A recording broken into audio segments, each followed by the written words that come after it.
Hello बच्चों, welcome to Breathe Biology. This is doctor Anupama और हमारी आज की वीडियो भी है in continuation with T20 series. So बच्चों, ये T20 क्या है? T20 सीरीज़ में हम देख रहे हैं विद इन 20 मिनट्स हम लोग 20 क्वेश्चन सॉल्व कर रहे हैं जो एक्सक्लूसिवली हैं NCERT से। और आपकी फर्दर रेफरेंस के लिए मैंने हर क्वेश्चन के सामने लिखा हुआ है पेज नंबर, ताकि अगर आपको वो कॉन्सेप्ट समझना है तो आप उस पेज नंबर को रेफर कर सकते हैं। सो जल्दी से हम अपना आगे बढ़ते हैं। क्वेश्चन नंबर फर्स्ट देखते हैं। Question number 1, hormones are First, nutrient chemical. Second, act as extracellular messengers. Third, are produced in large amounts. So बच्चों, एक फर्स्ट पेज पे ही हम देख रहे हैं इस चैप्टर के एक डेफिनेशन लिखी हुई है। उसमें क्या बोला गया है? Hormones are non nutrient chemicals, act as intercellular messengers and are produced in trace amounts. तो ये जो तीनों स्टेटमेंट है बच्चों, जस्ट कॉन्ट्ररी है उनके। तो इस हिसाब से बच्चों हमें देखना है हमारा करेक्ट आंसर क्या होगा। ऑप्शन ए में बोला गया है all are true, which is incorrect. Option B में बोला गया है 1 and 2 आर ट्रू, अगेन ये भी गलत है। ऑप्शन सी में बोला गया है 2 and 3 आर करेक्ट, ये वाली बात भी गलत है। और ऑप्शन डी में बोला गया है ऑल आर फॉल्स, वो हमने देख ही लिया है, जो हमारी डेफिनेशन है उससे एकदम कॉन्ट्राडिक्टरी है ये। तो इसलिए हमारा करेक्ट आंसर क्या होगा बच्चों? Option D. सेकेंड क्वेश्चन देखते हैं बच्चों। Hypothalamus contains group of neurosecretory cells known as nucleus, gland, nuclei या none of these। तो बच्चों ये जो ग्रुप है न्यूरोसिक्रीटरी सेल्स का, उसको हम बोलते हैं nuclei. Question number 3, ACTH stimulates synthesis and secretion of। तो बच्चों ये ACTH क्या है? एड्रीनोकॉर्टिकोट्रॉफिक हार्मोन। ठीक है, अब ये एड्रीनोकॉर्टिकोट्रॉफिक ये कहाँ पे काम कर रहा है? Adrenal cortex. एड्रीनल ग्लैंड के हमें पता है 2 पार्ट होते हैं, जो आउटर पार्ट है उसको हम बोलते हैं कॉर्टेक्स और जो इनर पार्ट है उसको हम बोलते हैं मेडुला। तो देखो नाम से समझो, एड्रीनोकॉर्टिकोट्रॉफिक हार्मोन ये कहाँ पे काम कर रहा होगा? एड्रीनल कॉर्टेक्स पे। अब ये किस चीज़ का सिंथेसिस या सिक्रीशन कराएगा? हम देखते हैं ऑप्शंस में। Option A glucocorticoid, option B androgens, option C gonadotropin and option D none of these. तो बच्चों देखो हमें पता है जो ACTH है ये काम कर रहा है एड्रीनल कॉर्टेक्स पे। एड्रीनल कॉर्टेक्स में हम लोग देखते हैं क्या सिक्रीट होते हैं, वहाँ से सिक्रीट होते हैं हमारे ग्लूकोकॉर्टिकॉइड। ठीक है, तो ये किसको स्टिमुलेट करेगा? ये स्टिमुलेट करेगा हमारा सिक्रीशन ऑफ ग्लूकोकॉर्टिकॉइड। सो अब हमारा करेक्ट आंसर क्या हो गया बच्चों? ऑप्शन ए। क्वेश्चन नंबर 4 देखते हैं बच्चों। विच of the following is not a function of oxytocin? So option A stimulation of contraction of smooth muscles. तो यहाँ पे जो स्मूथ मसल्स की बात कर रहे हैं वो हमारी यूट्राइन मसल्स हैं, उसका कॉन्ट्रैक्शन करेगा जिसकी वजह से पार्चुरेशन हो पाएगा। सो ये वाली बात सही है। Option B vigorous contraction of uterus during child birth, वही जस्ट मैंने आपको बोला कि ये पार्चुरेशन में हेल्प कर रहा है, तो उस टाइम पे यूट्रस का कॉन्ट्रैक्शन होता है, ये वाली बात भी सही है। Option C milk ejection from mammary glands, ये वाली बात भी सही है बच्चों। तो ये तीनों ऑप्शन तो हमारे सही है। अब देखते हैं option D resorption of water from distal tubules. बच्चों ये वाला फंक्शन हमारा ऑक्सीटोसिन का नहीं है, इनफैक्ट ये वाला फंक्शन हमारा किसका है? ये वाला फंक्शन हमारा वेजोप्रेसिन का है। क्वेश्चन नंबर 5 देखते हैं बच्चों। Hypothyroidism during pregnancy causes. Option A cretinism, mental retardation, low IQ। Option B abnormal skin, option C mutism या option D all of these. So बच्चों ये मैं आपको बता देती हूँ, जब प्रेगनेंसी के टाइम पे हाइपोथायरॉयडिज्म है तो इसका इफेक्ट दिखेगा बेबी पे।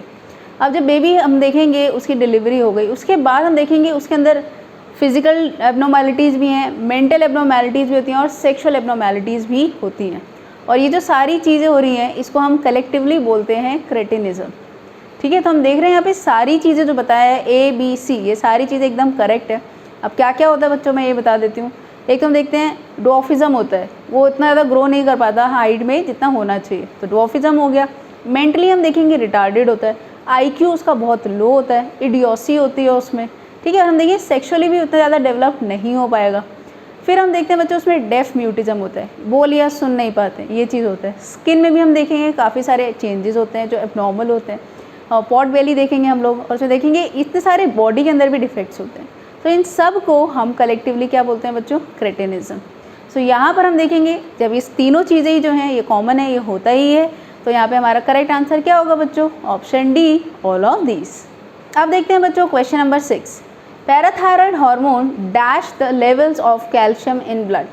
तो जो पैरेथ हार्मोन है ये हमारे कैल्शियम का लेवल को क्या करता है, बढ़ाता है, घटाता है, कोई इफेक्ट नहीं पड़ता, क्या चीज़ है हमें ये देखना है। सो बच्चों जो पैरेथ हार्मोन होता है ये हमारे ब्लड में कैल्शियम का लेवल बढ़ाता है।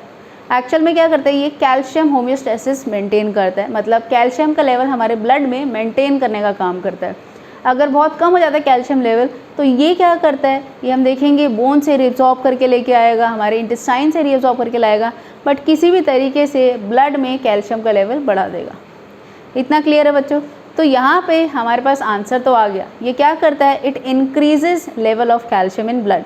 सो हमारा करेक्ट आंसर क्या है बच्चों, ऑप्शन ए। क्वेश्चन नंबर 7 देखते हैं बच्चों, which endocrine gland is located on dorsal side of heart and aorta. अब ये यहाँ पे पूछ रहे हैं हार्ट और एओर्टा के डॉर्सल साइड पे कौन सा वाला ग्लैंड पाया जा रहा है, तो यहाँ पे रूल आउट करते हैं। सबसे पहले देखते हैं बच्चों पीनियल ग्लैंड। पीनियल ग्लैंड कहाँ पाया जा रहा है, हमारे फोर ब्रेन में, जो एपिथैलेमस पड़ा था वहाँ पे पाया जाता है। फिर आता है पैराथायरॉयड ग्लैंड, वो हमने देखा था कहाँ पाया जाता है, जो थायराइड है उसके पीछे ऐसे 4 हम देखते हैं ऐसे पी लाइक स्वेलिंग्स होती हैं, ठीक है, वहाँ पाया जा रहा है। फिर आता है हमारा thymus gland. Yes, thymus gland जो है बच्चों ये हमारा करेक्ट आंसर है। हम देखेंगे हार्ट के डॉर्सल साइड पे पाया जाता है और इसी थाइमस ग्लैंड को हम बोलते हैं थ्रोन ऑफ इम्यूनिटी। आगे देखते हैं बच्चों ऑप्शन डी, पिट्यूटरी। पिट्यूटरी कहाँ होता है, हमारा स्फेनॉइड जो है ना, उसमें हम देखते हैं कैविटी होती है जिसको कहते हैं सेला टर्सिका, वहाँ पर पाया जाता है हमारा पिट्यूटरी ग्लैंड। सो बच्चों यहाँ पर हमारा करेक्ट आंसर क्या हो गया, ऑप्शन सी। क्वेश्चन नंबर 8 देखते हैं बच्चों, thymosin secreted by thymus gland plays role in. तो बच्चों ये जो थाइमोसिन हार्मोन है ये आपको समझ में आ गया, थाइमस ग्लैंड से सिक्रीट हो रहा है और थाइमस ग्लैंड हमारा किस चीज़ में हेल्प कर रहा था, इम्यूनिटी में। तो यही कुछ रोल होगा हमारा थाइमोसिन का भी। देखते हैं option A, differentiation of T lymphocyte. Yes, वहाँ पे डिफ्रेंसिएशन होता है, इसीलिए तो इसको टी लिम्फोसाइट बोला है। टी मतलब क्या है यहाँ पे, थाइमस।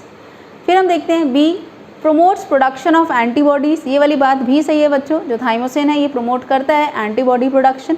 तो हम देखेंगे बच्चों हमारा ऑप्शन सी इस हिसाब से सही है, मतलब both A and B are correct, ठीक है।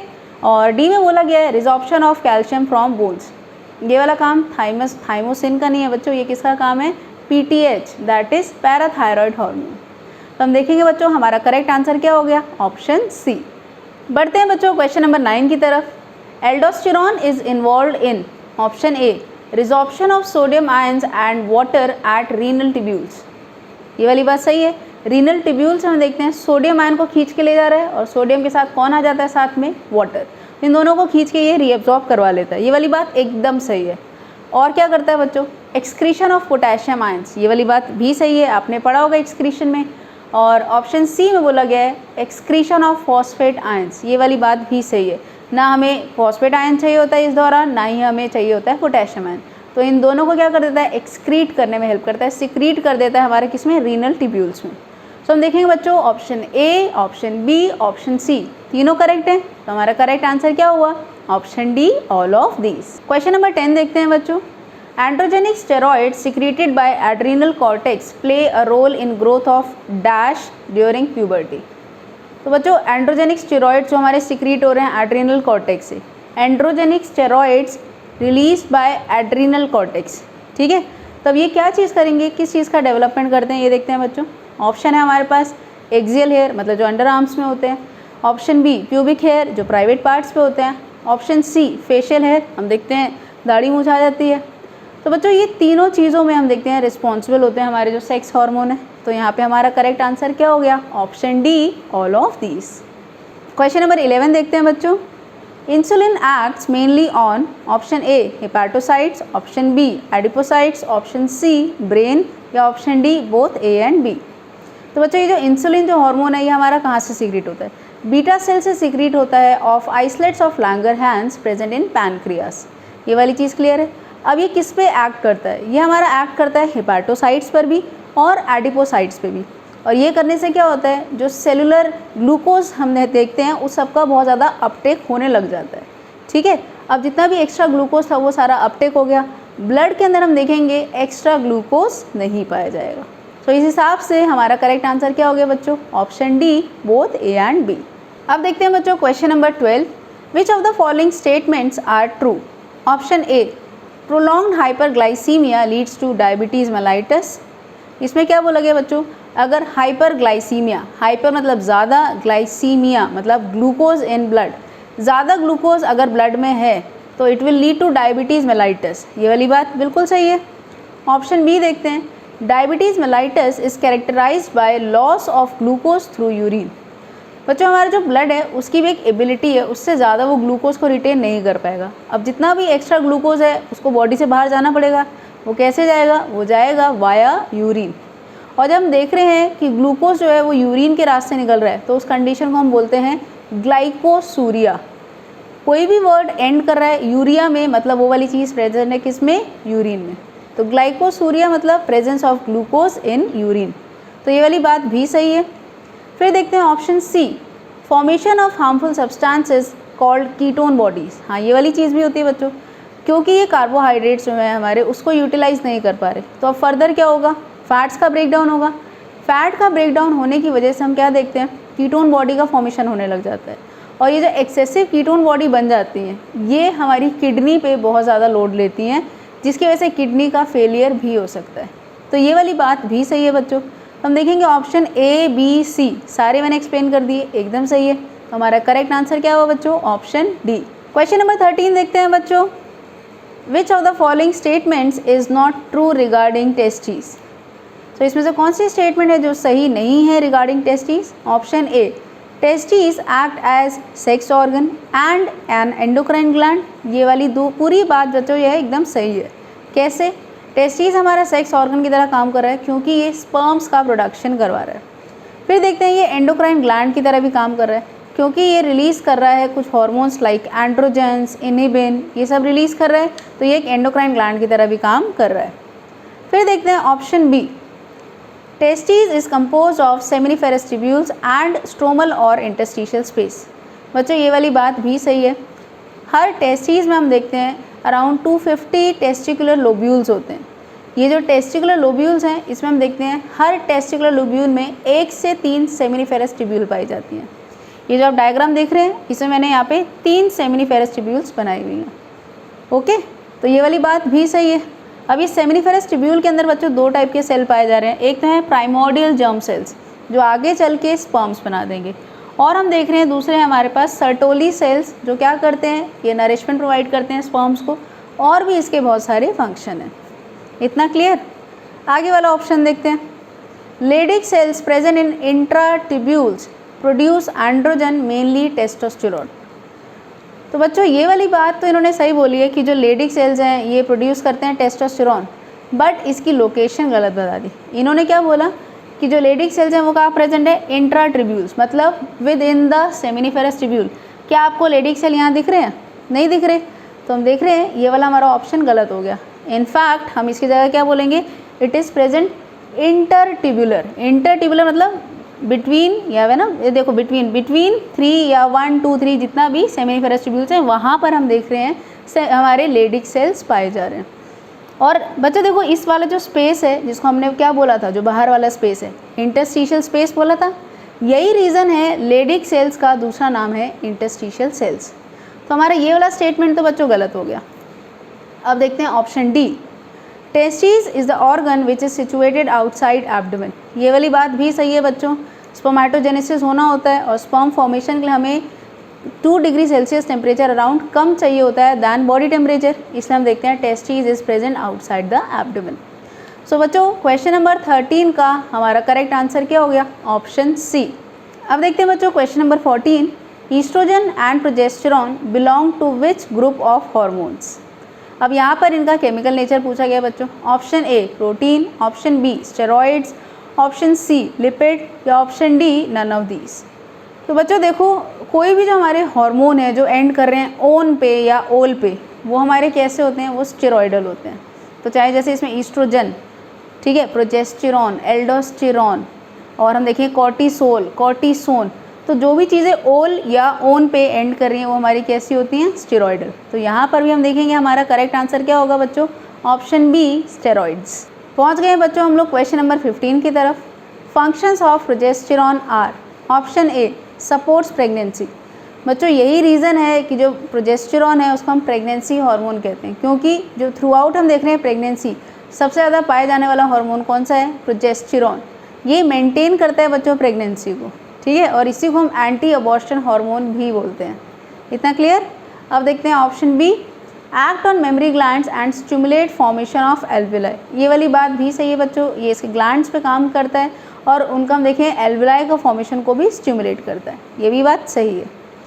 फिर आता है हमारा option C, stimulate milk secretion. ये वाली बात भी सही है। बहुत सारे बच्चों को लगता है ये वाली बात गलत है, बट आप देखोगे बच्चों एनसीईआरटी में ये वाली चीज़ मेंशन्ड है कि मिल्क सिक्रीशन में भी हम देखते हैं प्रोजेस्टेरॉन का बहुत इंपॉर्टेंट रोल होता है। तो देखो बच्चों यहाँ पे हमारा option A, option B, option C तीनों करेक्ट हैं। हमारा करेक्ट आंसर क्या होगा बच्चों? Option D, all of these. आ गए हैं हम लोग अपने 16th क्वेश्चन की तरफ। Function of ANF is it act as vasodilator. अब ब्लड वेसल ये किसकी तरह काम कर रहा है? वेजोडाइलेटर। तो अगर ये वेजोडाइलेटर की तरह काम कर रहा है, ब्लड वेसल हमारी डायलेट कर गई, तो क्या होगा? अगर हमारा एरिया बढ़ गया तो प्रेशर कैसा हो जाएगा? कम हो जाएगा। तो हम देखेंगे बच्चों यहाँ पे ये क्या काम करेगा? ये हमारे ब्लड प्रेशर को डिक्रीज करेगा। ठीक है, अब देखते हैं option. Option A, increase blood pressure, गलत। Option B, decrease blood pressure, ये वाली बात सही है। फिर आता है option C, increase glucose in blood, नहीं। Option D, decrease glucose in blood, ये भी गलत है। सो बच्चों हमारा करेक्ट आंसर क्या हो गया? Option B. तो आ गई है बारी क्वेश्चन नंबर 17 की। Hormones produce their effects on target tissues by binding to a specific protein called dash located on target tissue only। तो बच्चों देखो यहाँ पे मैंने एक डायग्राम बनाया है, ये मैंने बना दिया सेल मेम्ब्रेन, यहाँ पे पूरा सेल है। सेल मेम्ब्रेन पे मैं बस एक एग्जांपल बता रही हूँ, प्रोटीनेशियस जो हमारे हार्मोन होते हैं वो किस तरीके से काम करते हैं उनके हम देखते हैं। यहाँ पर आप देख रहे हो एक पाया जा रहा है रिसेप्टर। तो यहाँ पे क्या पूछा गया है? जो हार्मोन्स हैं अपने इफेक्ट प्रोड्यूस करेंगे by binding to a specific protein. ये हमारे पास है हार्मोन। ये हार्मोन जो है जब तक इस रिसेप्टर से बाइंड नहीं कर पाता तब तक ये हार्मोन अपना फंक्शन नहीं करेगा। तो ये जो मैंने दिखाया है ये क्या है? Hormone.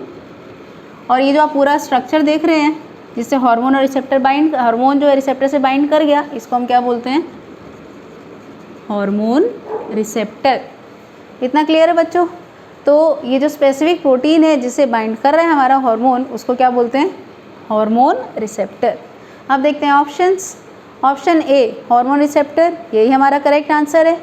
Option B, hormone protein, गलत। ऑप्शन सी, सेकेंडरी मैसेंजर, ये भी गलत है। Option D, none of these, ये भी गलत है बच्चों। तो हमारा करेक्ट आंसर क्या हो गया? Option A. अब देखते हैं बच्चों question number 18, hormones which interact with membrane bound receptors. तो बच्चों देखो ये जो डायग्राम बना हुआ है यहीं पे हम देख रहे हैं मेम्ब्रेन बाउंड रिसेप्टर पाया जा रहा है। मेम्ब्रेन बाउंड मतलब ये सेल मेम्ब्रेन दिख रही है आपको, बायोलिपिड लेयर है, वहाँ पर पाया जा रहा है रिसेप्टर। तो इस टाइप के रिसेप्टर को हम क्या बोलते हैं? Membrane bound receptor. इतना क्लियर है बच्चों? अब देखो क्या होता है, जो भी हार्मोन है वो सीधा इसके साथ बाइंड करेगा। और यूजुअली हम देखते हैं कौन से वाले हार्मोन होते हैं? जो प्रोटीनेशियस होते हैं। आप देखो जो प्रोटीन है क्या वो डायरेक्टली लिपिड की लेयर को क्रॉस करके अंदर चला जाएगा? नहीं जा पाएगा। तो इस हिसाब से हमारा ऑप्शन ए तो एकदम एंटायरली इनकरेक्ट है। अब देखते हैं क्या बोला गया है। Option B, generate second messenger. तो बच्चों ये जो हार्मोन है ये हमारा फर्स्ट मैसेंजर होता है। ठीक है, आगे इसको मैसेज भेजना है तो क्या होगा? जब ये हार्मोन रिसेप्टर कॉम्प्लेक्स बनेगा, ये रिसेप्टर जो है ये जनरेट करवाता है second messenger,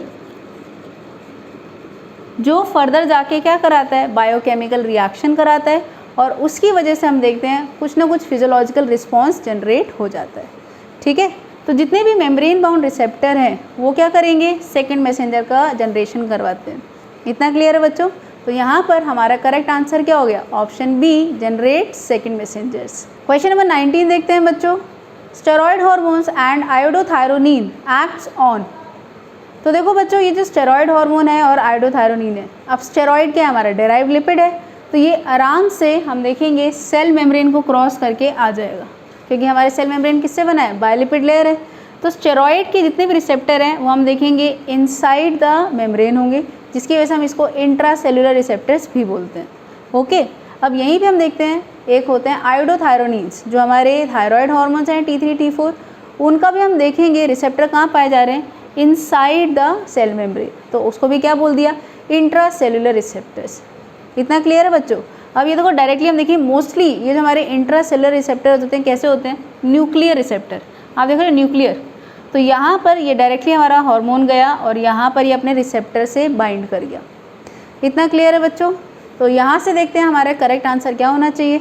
option A both on membrane bound receptors, option B both on intracellular receptors. ये वाली बात सही है, दोनों हमारे उसके रिसेप्टर कहाँ हैं, विद इन द सेल, इसलिए हम इसको बोलते हैं intra cellular receptors. Question number 20 देखते हैं बच्चों। FSH एक्ट्स ऑन, ये क्वेश्चन के ऑप्शन पढ़ने से पहले आपको पता होना चाहिए FSH जो हमारा हार्मोन है इसका नेचर क्या है। तो बच्चों हम देखते हैं मोस्टली हमारे जितने भी पिट्यूटरी हार्मोन्स हैं वो कैसे होते हैं, प्रोटीनिशियस होते हैं, और FSH भी क्या हमारा पिट्यूटरी का हार्मोन है, तो ये भी क्या हो गया, प्रोटीनिशियस। आप ध्यान रखो जो प्रोटीनिशियस हार्मोन होते हैं उनके रिसेप्टर्स कहाँ पाए जाते होंगे, मेम्ब्रेन पे या विद इन द सेल। ऐसे याद रखना कि जो सेल मेम्ब्रेन है कैसी होती है, बायोलिपिड। क्या प्रोटीन उसको डायरेक्टली क्रॉस करके जा सकता है, नहीं जा सकता, तो उसका रिसेप्टर कहाँ पाया जाएगा, सेल मेम्ब्रेन पर ही। ओके, तो अब हम देखते हैं अपने ऑप्शंस। ऑप्शन ए मेम्ब्रेन बाउंड रिसेप्टर, बच्चों यही हमारा सही आंसर है क्योंकि FSH कैसा हार्मोन है, प्रोटीनिशियस हार्मोन है, और इसका रिसेप्टर कहाँ पर होगा, मेम्ब्रेन पर ही। अब आज के हमारे 20 क्वेश्चंस हो गए ओवर। अगर आपने सारे क्वेश्चन बहुत ईज़ के साथ सॉल्व कर लिए हैं तो पैट ऑन योर बैक, क्योंकि आपने इस चैप्टर को बहुत अच्छे से पढ़ लिया है NCERT से। Thank you.